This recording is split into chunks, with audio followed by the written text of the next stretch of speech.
Hi, everyone, and welcome to Season 2, Episode 29 of OTTB on Tap. I'm Neve. And I'm Emily. Hey, Neve, what's on tap today? Today, we're going to be chatting with Jason Hillman CF, who is a farrier in Area 2, the Mid-Atlantic region of the U.S., and an avid thoroughbred lover to scratch the surface of the topic of OTTB feet. Jason has become a good friend over the last few years. Not only that, but he events his OTTB supermare Cruisewithbrandon. She needs her own full episode, by the way, Jason. And Absolutely. Is going to the RRP with his lovely warhorse gelding Kingsville alongside Oscar and me this fall. Jason, welcome to the show. Can you tell us a little bit about your background, your journey to becoming a farrier, and your history with OTTBs? Maybe not all at once, but let's start with your background. Thanks for having me, guys. I grew up in Chester County, which is pretty avid horse country. I grew up on a thoroughbred breeding farm called Castle Rock Farm right in Westchester that my mom manages. Growing up as a kid, we probably had anywhere between 25 to 30 mares and foals at any given time. So I grew up riding and with the horses and the lifestyle that was there. As I got into high school, I got into playing polo, which led me down the road of going and working as a groom and traveling around with the polo circuit, which was a lot of fun, but a really tough lifestyle, I would say. And as a means to an end, I started looking into shoeing horses just as a way to really continue to play polo. And as I fell out of love with that lifestyle, I started looking into, I'm actually really enjoying shoeing horses. Maybe that's the direction that I could go and pick up an apprenticeship and stuff like that. So I started reaching out to some local guys that were in our area and went and rode with them and decided to go to school after a year or two of apprenticing. I went to Heartland Horseshoeing School, which was out in Lamar, Missouri. Is taught by a guy named Chris Gregory, who's pretty well known in the industry, very well known, I should say. And it's all been history from there. I came home from shoeing school, kept working with guys, building my business and pushing forward. And it's a decade later at this point that I've got a full practice. I've got guys that work with me. I'm lucky enough to be in a position where like I'm helping other people now start into the business and get things rolling. It's been a great deal for me. Yeah. That's amazing. Do you have a specialty within your farrier practice, or is it general or anything in particular that you really specialize in? Not necessarily. I shoe a pretty wide range of horses. I've got a lot of event horses that I shoe, a lot of pleasure horses. I work at a pretty big thoroughbred breeding farm. We do a lot of barefoot mares and foals there. I shoe show jumpers. It's a pretty diverse practice. I don't have one that I specifically tunnel into. Yeah, that's interesting. I should note that Jason also came out and put an emergency, what would you call the type of shoe that you created so quickly? The very custom, amazing shoe for my filly who ripped her heel bulb off. It's called a Z-bar, and it's meant to transfer load onto the frog and take weight away from where Lexi tore her foot up. Yeah, it worked perfectly. So nicely for you. Why does our first shoe have to be a specially made, custom, of course, medical shoe? Yeah, that's usually not the way it goes. Not usually. So tell us a little bit about your history with off-track thoroughbreds then. Obviously, you grew up at Castle Rock, and they breed thoroughbred racehorses. So I guess from birth, what's your interest and activities that you do with them? I've always, just from growing up with them, I think I'm partial to the breed. But since I got my mare and started into eventing, that's probably been my biggest dive. They do use a lot of off-tracks for polo. So I worked with a lot in the polo industry as well. But now with the eventing, I've had a ton of fun working with the two that we have now. They couldn't be more different in size and stature and maybe attitude. But Jason and I were just chatting off mic about how his RRP horse is hunting the flags now, just like his mare. And that's just got to be such a great feeling to feel it again on a new horse that's very different. Yeah, I felt like our run out plantation this year, or this last time out, he really turned a corner from being out there, not really knowing what his job was, to being like, okay, I know exactly what I'm doing. I'm going to drag you to these fences. That's awesome. Can you speak to the amount or sort of percentage of off-the-track thoroughbreds or thoroughbreds that you have in your roster? Do you have a ballpark of what that looks like? Yeah, I would say it's probably 40% or so. The breeding farm that I do is a large number of horses. They have to have upwards of 80 there. Wow. And then I also work on a lot of people's off tracks that they have as eventers or show jumpers, et cetera. It seems pretty common. Yeah. So I'd say roughly 40%. So when we think about topics that are controversial when it comes to off-track thoroughbreds, feet often rank as probably one of the top 3 concerns for new owners.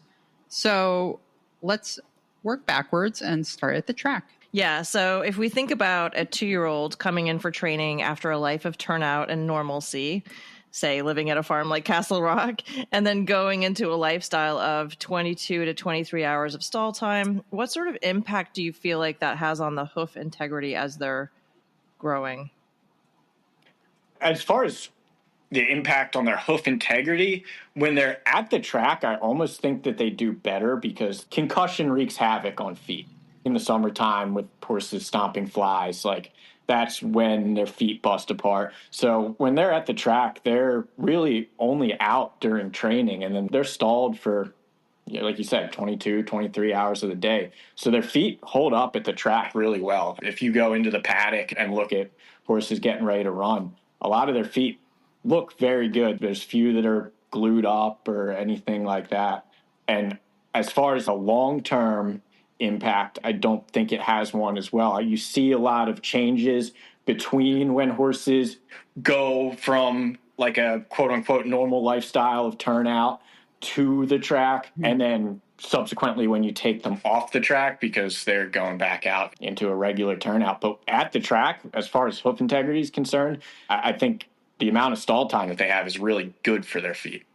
That's interesting. And do you think that changes the way that their feet develop as they grow into mature adult horses compared to horses that haven't been at the track and have a more natural lifestyle, getting turned out and things like that?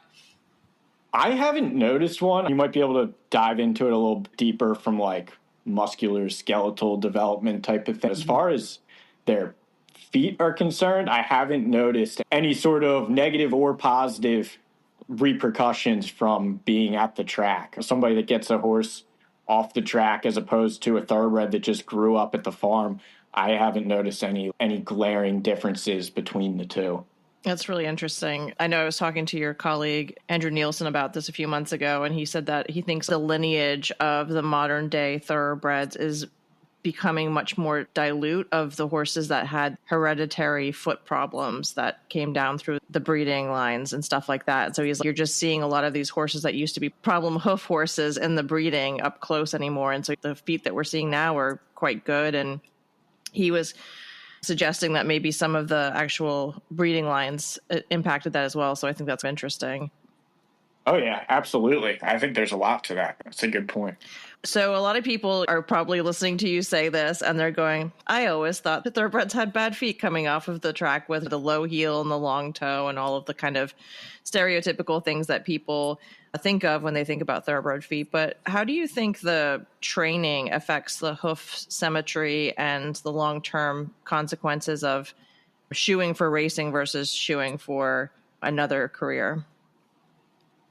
I don't think it does have any sort of long-term impact. There's short-term problems that can pop up from overtraining and things like that. But as far as the horse's actual hoof integrity, I don't think that their life on the track and subsequently their following life as they come off the track are negatively impacted from racing. So how do you think things like track surfaces and heavy training schedules and things like that factor into that equation? Track surfaces and heavy training open horses up to certain issues that a horse not in training would be unlikely to have to deal with. Like quarter cracks come to mind and are managed in all levels of horse racing. Imbalances, either man-made or predisposed through conformation, coupled with repeated heavy impact on the feet, can cause the hoof to split from the coronary band, leading to acute lameness. However, this can be stabilized and managed, and the horse can often return to training without any negative repercussions. Recently, a notable horse named Dornock had a quarter crack pop up prior to the 2024 Belmont. It was stabilized, and he went on to win the race. Surfaces can also pose a bit of a challenge since tracks have different surfaces. Belmont is known for having a dirt track that's harder than most. Interesting. And there's a term coined in the industry known as a Belmont blowout, where the footing can trap and pull back tags or flaps on the frog, leading to discomfort. But it's managed through tidy frog work. So the farriers there really make sure to trim the frog appropriately so that there's no tags or loose ends hanging off that could snag and hurt the horse. These are all temporary issues, though, and barring an acute injury, an owner looking at taking a horse off track for a secondary career shouldn't have any long-term concerns about impacts on the horse's feet in relation to racing. I think, too, what we would say is in terms of long-term and short-term. So you might get the horse off the track and have to do a certain amount of time where their feet are transitioning. We're going to talk about post-track next. Yeah. But it sounds like you're saying that generally the hoof regrows, right? Yeah. It regenerates. So any of these issues are things that are usually fixable. Yeah, the foot's growing at all hours of the day. Yeah. Yeah. And I think, like you were saying, too, about them standing in the stall and how that can actually have a positive effect. You're keeping them essentially on pretty manicured surfaces all the time. Either they're on manicured turf or dirt, or they're bedded up to their knees in the stall. And when they're at the farm, they're dealing with rain, dew, hard surfaces in the summer, like you said, stomping flies. And it's just a lot more concussive and a lot more traumatic, I think, for the hoof overall. So I think that's actually a really interesting point. It's not actually what I thought you were going to say at all, but it's very interesting. Absolutely. And I don't know, you guys have probably had horses on stall rest and stuff like that. There's things like thrush that can become problematic from a horse that's stall kept all the time. But generally at the track, those grooms are working hard, mucking the stalls a couple times a day. Those horses' stalls are kept tidy. Yeah. So the feet subsequently do really well. Yeah. Yeah, that's a really good point. I feel like I can't even remember seeing a dirty stall at a track that I visited. Quick question. Do you find a difference in, like, I feel like most tracks have straw bedding. Do you find a difference in horses that are bedded on straw versus shavings? Or I do. And I have a preference towards shaving, but cleanliness comes into play there. Like a very cleanly bedded shaving stall, I feel like the feet hold up really well in. But if it's messy and urine soaked and isn't being kept as well as you would like it to be, then it's no better than straw. And I guess that would play in with straw as well, is just the tidiness in which it's kept. But overall, I do have a preference to shavings, and that's just anecdotal based off of the horses that I shoe and what they're kept in and how their feet look. For sure. That's interesting. We're going to move on a little bit to post-track life. So once an OTTB transitions to a post-track life, what do you think the benefits are of getting radiographs in the initial stages of bringing the horse home, maybe before they meet their new farrier for the first time? I think it's hugely important. It's always really nice to have a baseline to know exactly what you're working with. As a farrier, we develop an eye for using external structures to map out the alignment of internal structures, but you can't beat having x-rays. Yeah. It's not an absolute must. There's a ton of horses that I shoe that have come off the track that I don't have radiographs for, but to have a recent set is extremely helpful. And you can get ahead of problems that way too as well. Sure. You catch a pair of radiographs and you see something, you can get ahead of it. So when you're evaluating a horse that's freshly off the track, what are some key indicators that tell you about the foot health and any potential challenges you might have to deal with? I look for the glaringly obvious stuff at first. Hoof conformation, hoof pastern access, and the overall build of the horse weigh heavily into whether I agree or disagree with the current state of the horse's feet. Oftentimes, Though when I shoe a newly off the track thoroughbred, they've been allowed some time to let down, which usually means their feet are slightly overdue. They'll have a shoe off, just in their stage of readjusting to their new life. So it's pretty much a clean slate when I get a horse off the track. I take everything into account. I shoe it as I see appropriately, and then I reassess at the next shoeing cycle. How do the feet look when I come back? Because it's really easy to look at a horse that's due or overdue and say, okay, I'm going to change this and that and the third thing, and you get done shoeing it and it looks great. But the big marker is 5 weeks later, what do the feet look like? I'm still happy with them because that's all part of it. So then I take it and adjust it from there if need be. And you're dealing with stuff that very first couple of months when they first come off the track, they're metabolically going through a massive shift where their environment and their diet and their workload can really all impact, in the time of year too, where when you get a horse off the track will change how well the foot grows, how it's growing, et cetera, et cetera. And so that's got to be very interesting for you to shoe a horse right when it comes off the track and then see it at the next cycle and go, this isn't exactly how I thought that was going to go. Or yes. And when they come off the track and that first few months where they are going through all that metabolic changing, that can take an impact on their feet, negatively or positively. Like you'll see some that come off the track and their skin gets all funky and their feet will start to break apart, and that can be a bit of a challenge, but it's usually a temporary thing that you can work past as they get readjusted to a different lifestyle. Yeah, absolutely. That kind of leads to the next question, which was that waiting too long between your shoeing cycles can actually impact the balance by sometimes even a couple of degrees. And how do you educate the owners of their horses to sticking to a shorter shoeing cycle, say in the summer, especially when they think their horse's hooves aren't, quote, growing fast enough? Pretty much just like that, educating them on the effects of a longer than ideal cycle. The root of shoeing horses for me is managing length and distortion. If the horse's foot is distorting more in a cycle than I can maintain, it's time for a shorter cycle. My business is based in Chester County. I don't travel to shoe horses. I'm here year round. So I service my clients year round on a 4 to 5 week cycle. I'd rather be maintaining a healthy foot than fixing problems. Yeah. And the best shoeing job won't look appropriate if it goes for too long. So the more often I see your horse, the more likely it is to have better feet.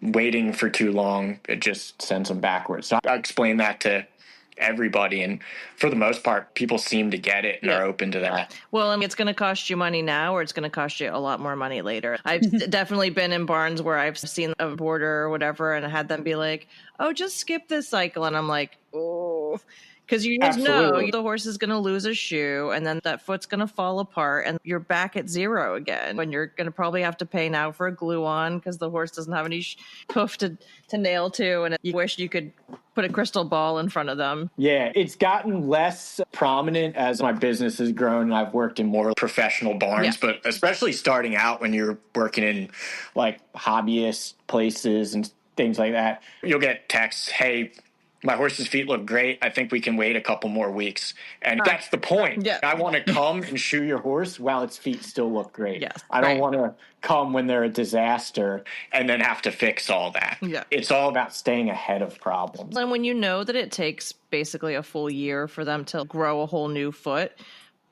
I've been through the process of having a horse that had, unfortunately, incredibly bad feet, thin soles, the whole gamut. And having to be patient was easy for me in that situation because I didn't have a choice, but it can really take a long time to fix those little wrongs. For sure. I have a bonus question I want to stick in here. Okay. What do you think about, there's a lot of people that seem to have this thought in their head that their horse needs to be barefoot. Oh boy. There are people that really think or believe that any horse can be barefoot. So it's a two-part question. One is, do you agree with that? Number two is, what do you think of the practice where people just pull the horse's shoes when they come off the track and throw them in the field? How do you respond to that? Barefoot right off the track. Yeah, just point blank, not all horses can be barefoot, especially based off of what they're doing. The number one reason that we shoe horses is when wear exceeds growth. If a horse is wearing its foot away quicker than it's growing its foot, it needs protection. I like that. I wouldn't argue that nailing a shoe on, a nail is invasive to the hoof wall, definitely, but there's just some horses that they cannot be barefoot. Yeah. I mean, there's just no way around it. For sure. How does environmental moisture or turnout, we were talking a little bit about moisture with the bedding, but dew and rain and mud and all that stuff, how does that impact hoof integrity in off-track thoroughbreds? Have you seen any regional differences? I know you mostly shoe in this area, but in how feet respond to different climates?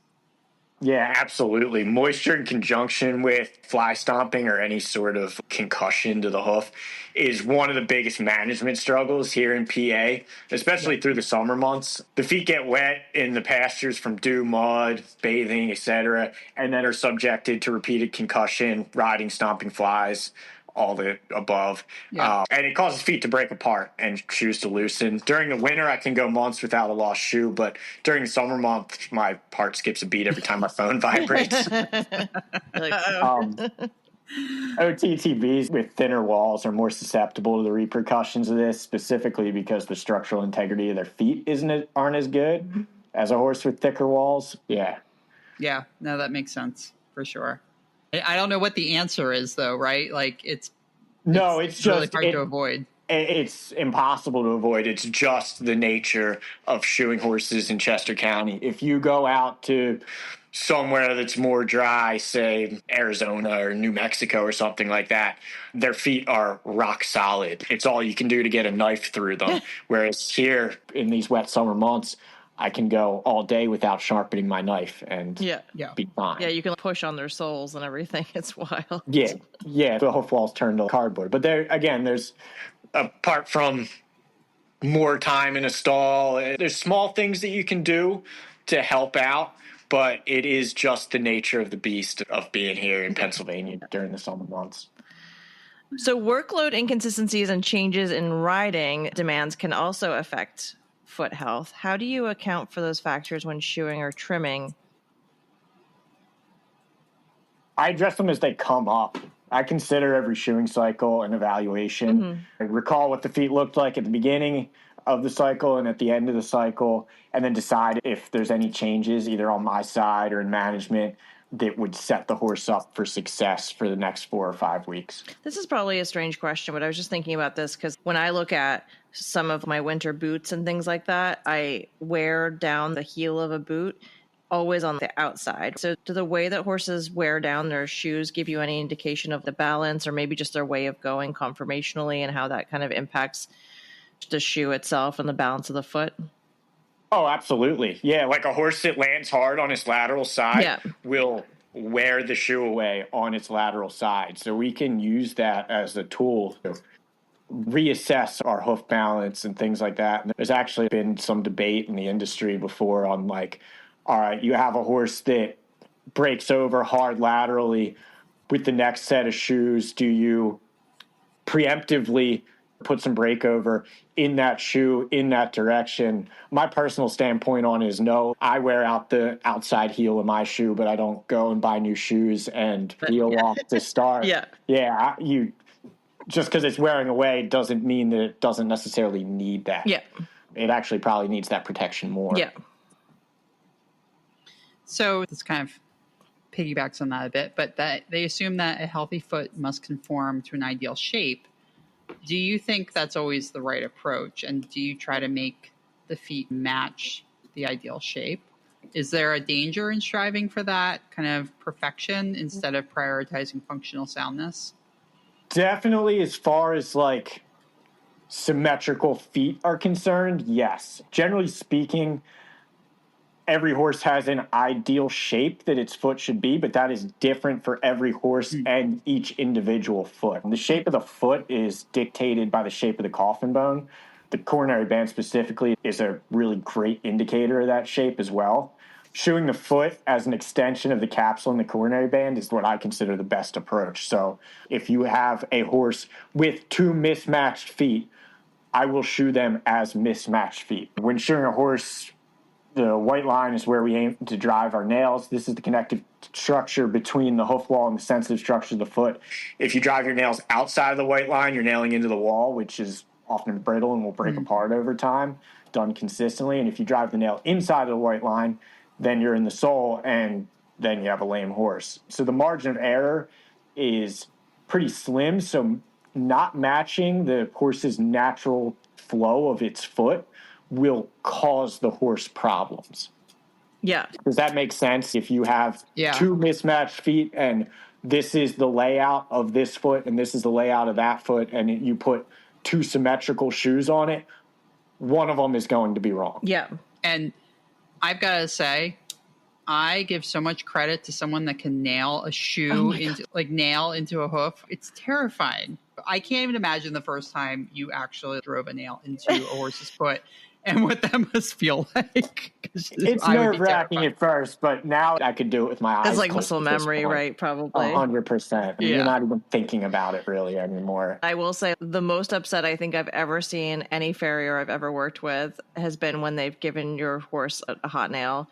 And because nobody wants that to ever happen, and it just happens, and you put the foot down and everything seems fine, the horse walks off and it's crippled and you pull the shoe off. Yeah, that's a bad feeling, and I think everybody's experienced it, and your heart really sinks and you just get that, oh man. Right. I swear we can fix it. Yes. Yeah. Now we're going to talk a little bit about some off-the-track thoroughbred foot stereotypes, whether these are fact or fiction. So, are these conditions and issues as prevalent as people say? All right. So up first, we have thin soles. Do they come from genetics, lifestyle, or improper management? I'd say first and foremost would be genetics. You can't change the way the horse is made up. Thoroughbred with thin soles will not have the same sole depth as a big-footed warm blood. It's just never going to happen. Yeah. Maintenance is a word that I use a lot and account for what the horse is working with and structure your shoeing and the horse's lifestyle and management to accommodate that. But Jason, in my in search of ad, I said I didn't want any maintenance. No maintenance means no shoes. Again, back to that. No such thing as no maintenance. Right, exactly. There's low maintenance, but there's not no maintenance. Pull up my soapbox, but I said no maintenance. We literally have to do an episode just on search of ads. Yeah, I know. And maintenance. And maintenance, yeah. Okay, then moving on to the wall of the hoof, what factors contribute to wall integrity and how do you strengthen them? There's a ton of different supplements on the market for structural integrity purposes. I've yet to run across one that a horse is started on. I've seen like glaringly obvious difference in hoof quality. I don't tell people not to start their hoof on something like Farrier's formula or anything with biotin in it, but I haven't seen that huge of an impact from any of it. I think the biggest thing is proper shoeing coupled with management. Appropriate shoeing cycles and regulating their subjection to moisture and concussion go a long way in helping a horse with less than ideal wall integrity hold up long term. What about something topical, Keratex or Farrier's Fix or any of those hoof dressings? Do you find any of them do anything to help? Yeah, I always recommend any sort of hoof hardener, I think is good. I always steer people away from any sort of moisturizing thing. And the way I look at it is a hard foot on soft ground, not a problem. A hard foot on hard ground, not a problem. A soft foot on hard ground is a problem. The feet can't be too hard. Okay. Does that make sense? Yeah, for sure. That's what I've always steered towards, more of the Keratex, or I don't know if there's anything newer on the market. Gosh, I started using Keratex 1 million years ago. Yeah, Keratex is my go-to. And we use Farrier's Fix a lot, and it was recommended by a farrier of ours, and I feel like it just gives it that little bit of maybe they won't be so affected by the moisture all of the time, but who knows? Yeah. All right. So I think recently there's been a lot of talk about NPA or negative palmar angles.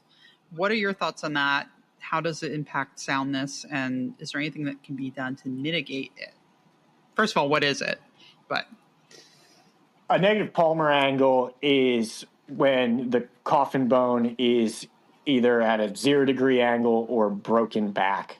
Broken back would be a negative palmar angle. A neutral palmar angle would be just straight and level with the ground surface. But a negative palmar angle isn't a lameness diagnosis in itself, but it can be problematic long-term if not addressed. Any angle that is out of the realm of ideal, I believe, should be addressed, be it a broken back palmar angle or too steep of one. Conformation, again, comes hugely into play in this one. A horse with long pasterns is more likely to show a lower palmar angle. Accounting for the hoof pastern axis is a good way to map out what would be the ideal for the specific horse. You also have to take into account that the angle that the foot is trimmed to today will be different than the angle that it is when you return at the end of the shoeing cycle. I recently had my eyes opened up at a clinic on a philosophy that made a lot of sense to me for maintaining horses that break back during the cycle. Proportionately, horses grow just as much heel as they do toe. If you would count for the distance of the coronary band down to the ideally trimmed foot, but since that distance is different from the coronary band to the toe than it is from the coronary band to the heel, then that horse may put out 1 inch of toe for every half inch of heel because it's just there's that much more. Yeah. can our listeners look at their horse's feet and have any indication without x-raying that they might have a negative palmar angle? Definitely. Their hoof pastern axis being broken back, like the fetlock starting to drop, or like you can just see if a horse has like a big stack of toe on it, just it won't look right, generally speaking. But I've been surprised as well. I've looked at a horse that I've thought had great looking feet, and you take radiographs and you're like, oh, that's not as great in there as I thought. So, but there are indicators. You can look at a horse's foot and have a general idea of how the coffin bone's sitting inside the hoof capsule.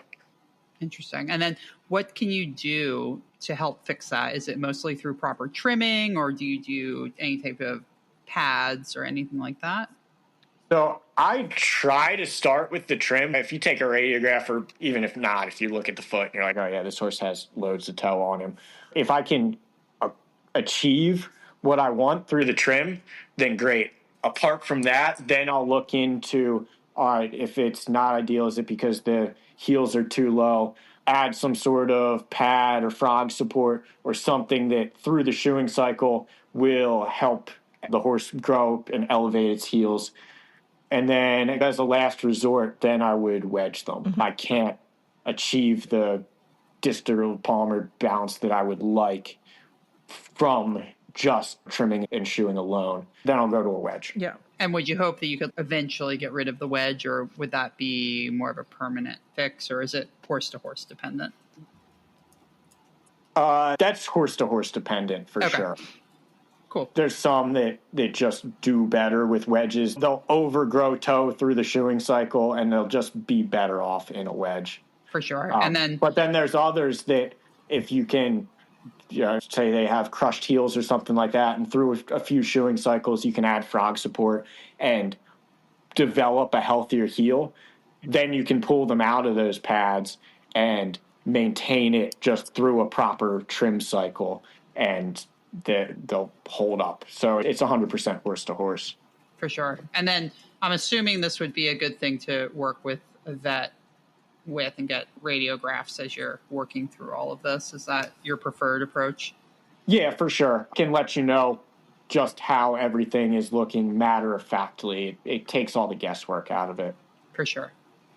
Moving on to abscesses, are they avoidable with proper maintenance, or are some horses just prone to them?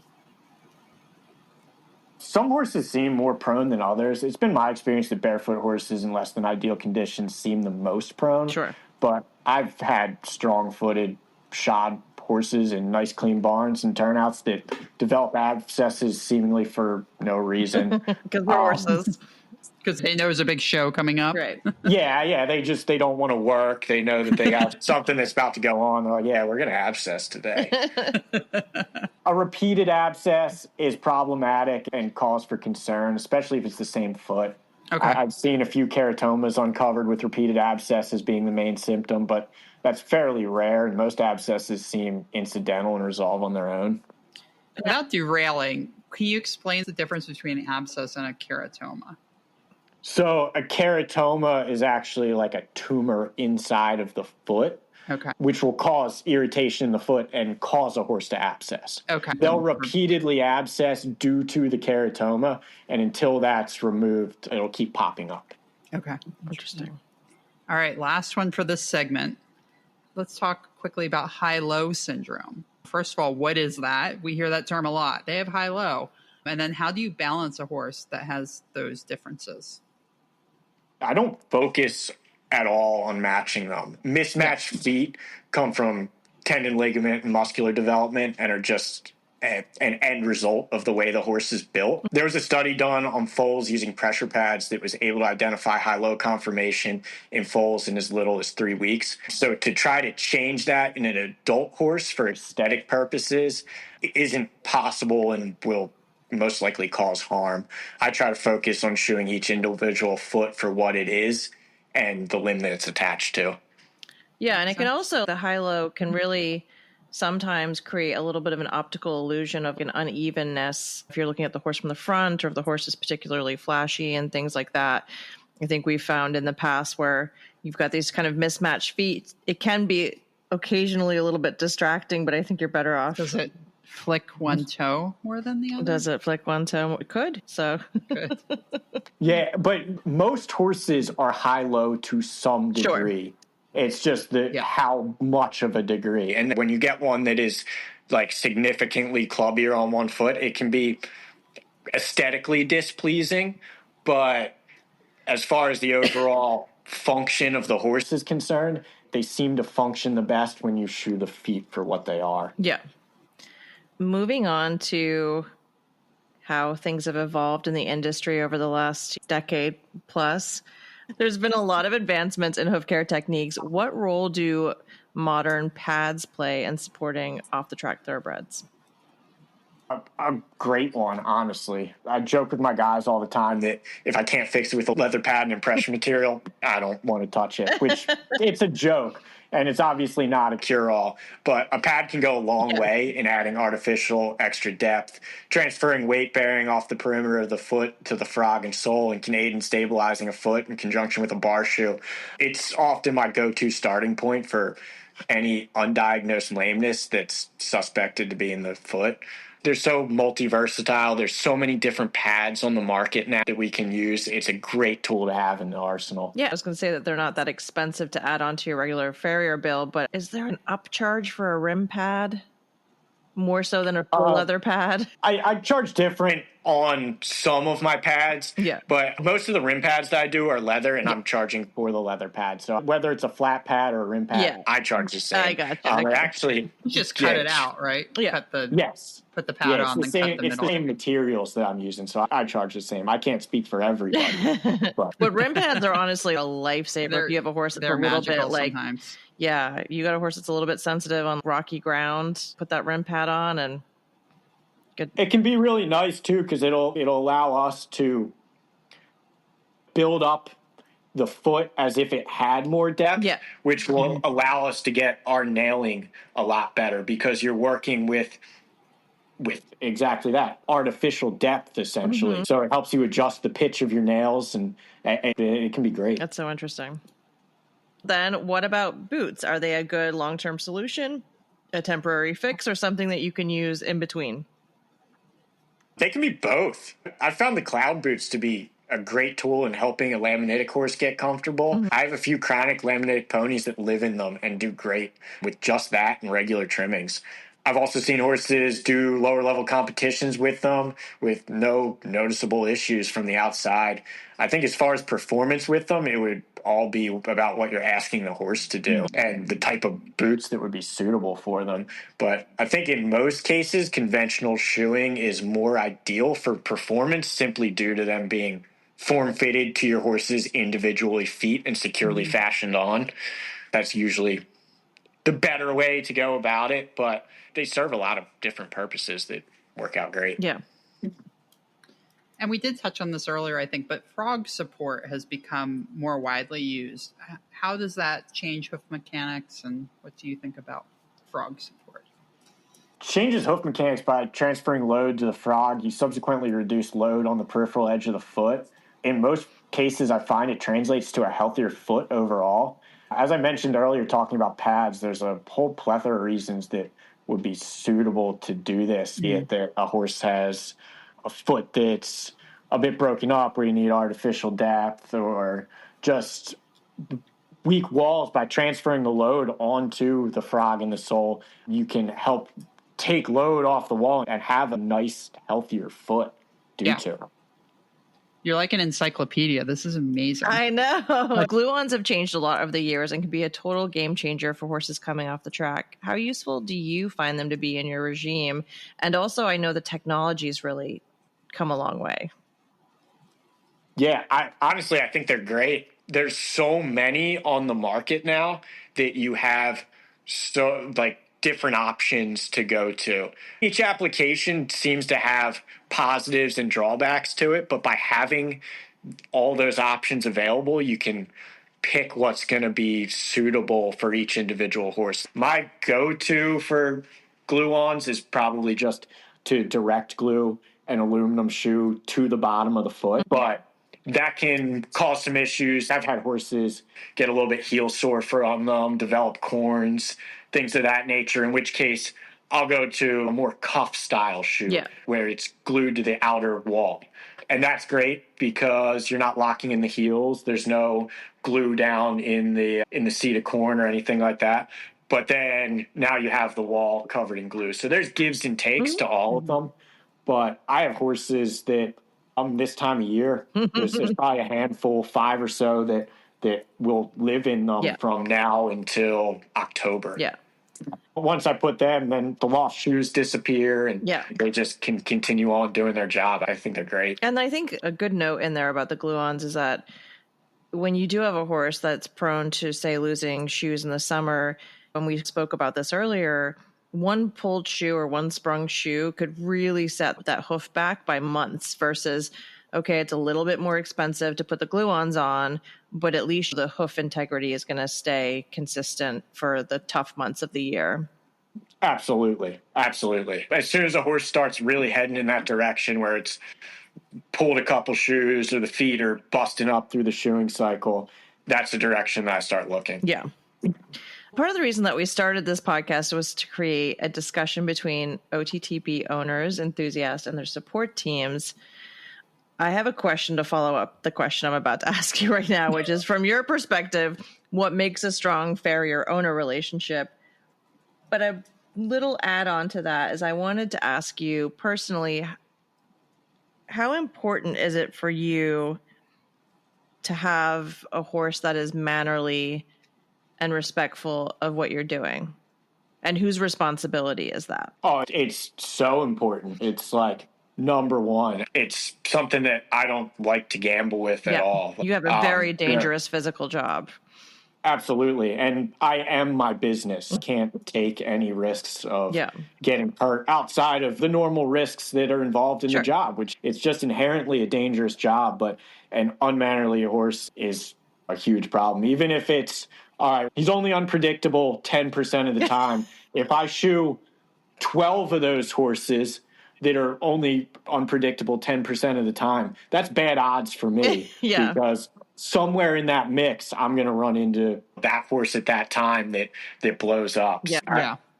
Horsemanship comes into play a lot with that, and that'll dive into my relationship as far as the horse owner farrier are concerned. But if an owner is upfront and says, hey, this is what my horse does when it's being shod, what would you like to do about that? What can we do about that? That's pretty huge.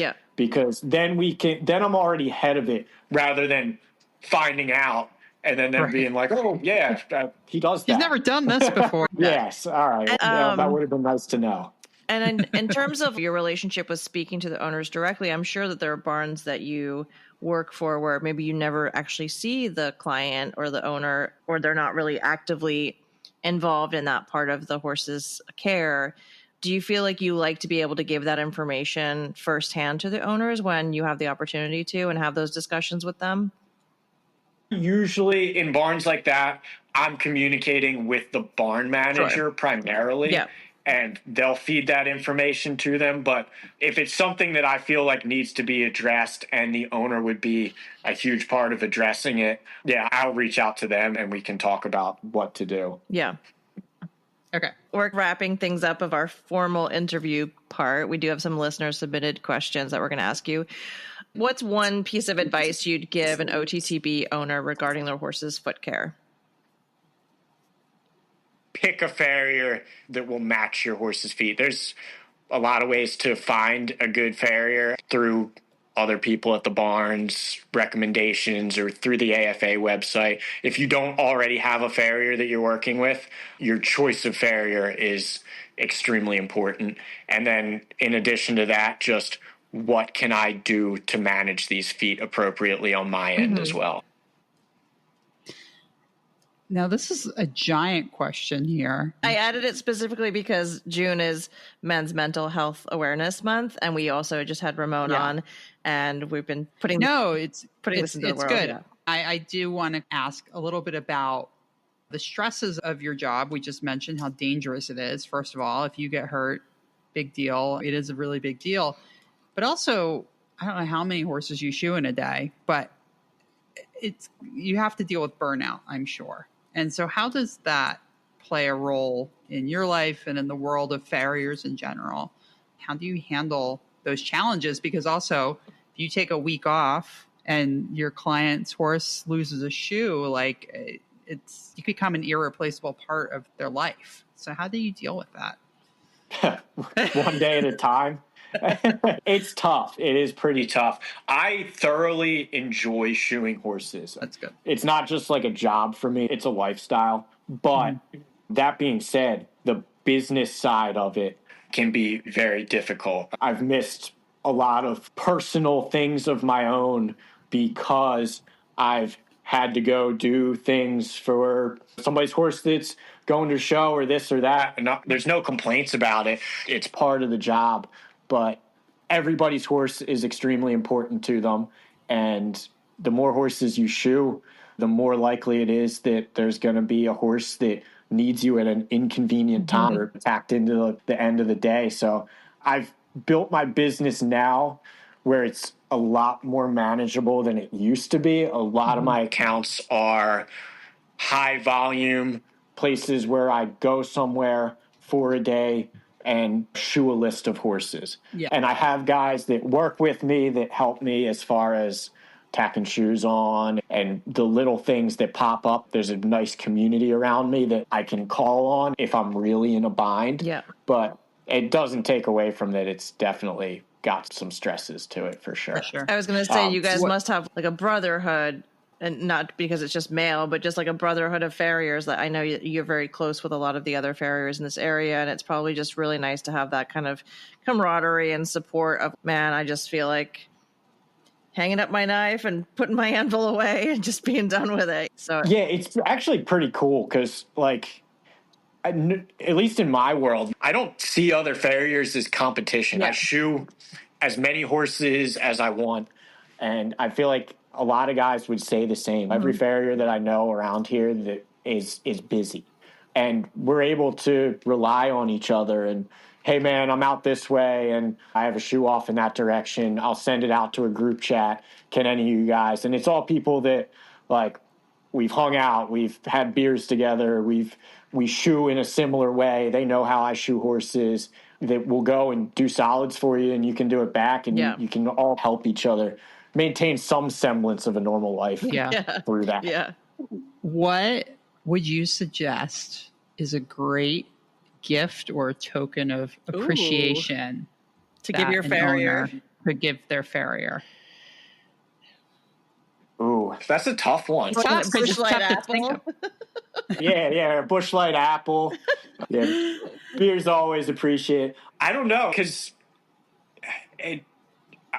I'm just happy to do my job and get paid. Yeah. You know, if you really appreciate your farrier, find out what they like to do as a hobby or, whatever, and maybe get them something that relates to their personal life. Yeah. But yeah, I feel like if you spend enough time holding horses for your farrier, learn you what tend they to like. learn a lot about them. So Yeah. just listen and maybe give them a little boost. Yeah, and I think that's actually a great point, Emily. I feel like if you're somebody who is not actively involved in the care, like you're in a big barn and it's just built into the system where you're just not there when the horse is being shod, I think a lot of farriers would be open to allowing the owner just to see what they're doing, just see how the process goes, see how their horse behaves. Because a lot of times that information doesn't get back to you. You might not even know. You might not even know that your horse is naughty, or maybe needs a refresher on its groundwork, or maybe you can practice. I know I've done this in the past where I've picked up horses' feet and taken the back of my hoof pick and just tapped on the foot just to reiterate that concussive feeling of the nail going in and things like that when I've had ones that were a little bit squirrely. So you will learn a lot if you want to go and watch your farrier work and just stay out of the way and don't ask too many stupid questions. Come on, we love stupid questions. I know. Okay, so now we have some listener submitted questions. We asked our audience if they had any questions for you, and so we've got a couple to ask you, but I've got two from Laura Schwartz. Does it help to turn out in bell boots, or are we kidding ourselves? I like to think that it helps.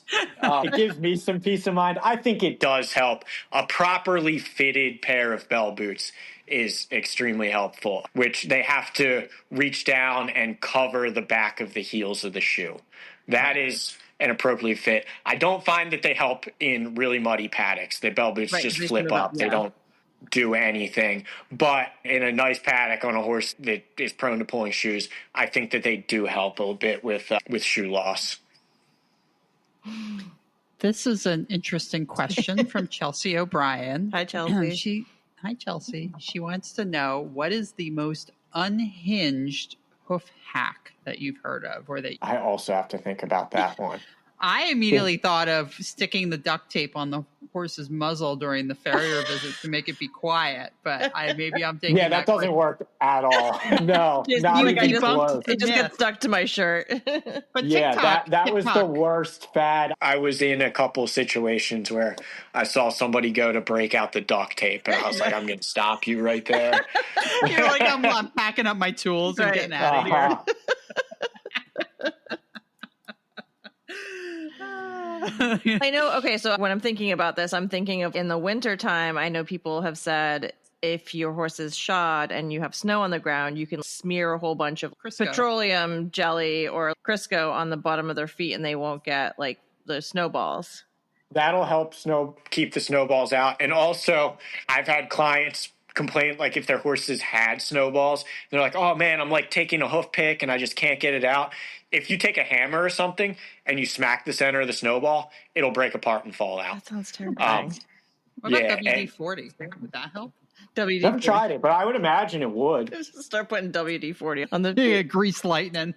Yeah. All right. So from Nicole Galinsky Adams, what's the most common practice and or habits among clients whose off-track thoroughbreds keep their shoes on? So what are those clients doing? Keeping their stalls appropriately bedded, having stalls for their horses to go in. Bell boots may or may not be a part of it. Like I said, I like to think that they are.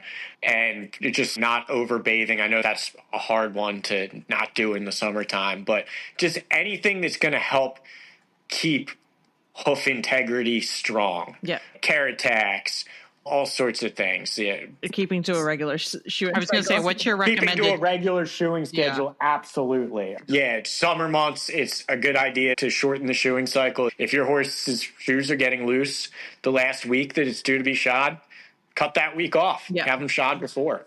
Yeah, that's great advice. Okay, there's one last question for me, which is, how do you feel like working with your own off-the-track thoroughbreds has helped shape your outlook when it comes to thoroughbred feet?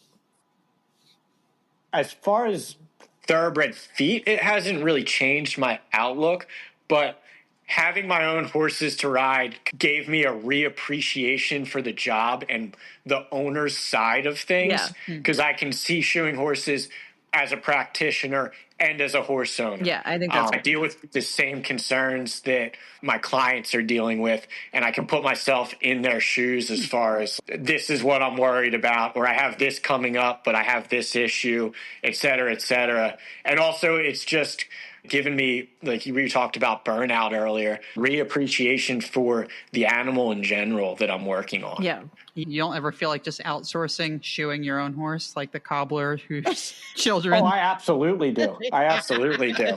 And she's unfortunately get to her at the end of the day, the sun's setting, and I'm like, oh no, I really want to shoe one more for free, or can this wait? And but now you have to I do drill and tap her too. So yeah, she's on my shoeing schedule. Like, that's funny. Schedule my own horses as if they are a client's horse, because otherwise they're going to pay the price. Jason, thank you so much for taking the time to chat with us today. One last question. We ask everybody this. What is one word that you would use to describe an off-track thoroughbred? Amazing. I love thoroughbreds. I can thank them for a significant chunk of my life that I have today. Yeah, and if you're ever out and about in Area 2 at Plantation, Fair Hill, any of the local spots, you'll know Jason because he has the biggest smile on his face no matter what is happening. Also, his mare is clearing the jumps by 6 His feet. mare is unbelievable. And yeah, watching you guys go around just brings so much joy to me. So when you completed your first training, I was running at you at the finish line like a psycho. Just, you did it! She's so much fun. She's so cool. And we're going to have you on another time for the underdog. Jason also won the underdog contest from OTTB Market last year to be the cover photo and be on the podcast. So Jason graciously let Juliana Prusak take his spot for that to share her story, but we want to hear your underdog story too. We're going to force you to do this again, Jason. Sorry. I'm down. All right. If you like what you heard today, please leave us a 5-star review on Apple Podcasts. You can find us on social media. Look for OTTB on Tap on Facebook, Instagram, TikTok, and also our website, OTTBontap.com. Feel free to reach out on any of those platforms or email us at OTTBontap@gmail.com. We love hearing from you. Cheers. Cheers.